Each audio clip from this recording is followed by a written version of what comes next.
High বন্ধুরা, কেমন আছো তোমরা সবাই? আমি কিন্তু অনেক অনেক ভালো আছি। আবারও একটা ছোট্ট মিনি ব্লগ নিয়ে চলে আসলাম তোমাদের সামনে। তোমাদেরকে একটা রিকোয়েস্ট বন্ধুরা, তোমরা কিন্তু কেউ স্কিপ করে চলে যাবে না।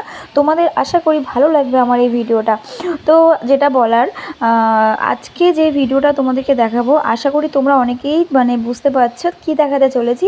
আর যারা আগের ভিডিও আমার ফলো করেনি তারা কিন্তু প্লিজ প্লিজ ওই ভিডিওটা দেখে আসো। আমি ওখানে বলেছিলাম যখন এই প্যান্ডেলটা কিছু কাজ শুরু হবে আমি তোমাদেরকে শেয়ার করব। এটা কিন্তু পঞ্চমীর দুদিন আগে।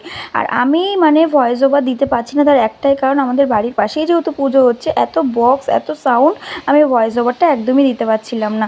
তো তোমরা কিন্তু কেউ মনে করো না, আর আমাকে কিন্তু কেউ ভুলে যেও না। আর এই যে ফাইনাল লুক তোমরা দেখতেই পেলে রাতের দিকে, এটা হচ্ছে তোমার ষষ্ঠীর দিন, ঠিক আছে? তো আমি ষষ্ঠীর দিনই শ্যুটটা করেছিলাম। তো দেখো কেমন হয়েছে, তোমরা কিন্তু জানিও। হ্যাঁ, আমি তোমাদেরকে এই জিনিসটা দেখানোর জন্য অনেক অনেক ওয়েট করছিলাম। তো তোমরাই দেখো কত সুন্দর হয়েছে। আমার তো বেশ দারুণ লেগেছে, ঠিক আছে? কিন্তু তোমাদের কেমন লেগেছে সেটা কিন্তু অবশ্যই আমাকে জানিও। আর এটা কিন্তু পুরোটাই ওয়াশ দিয়ে তৈরি, ঠিক আছে? এই প্যান্ডেলটার নাম হচ্ছে কালচক্র।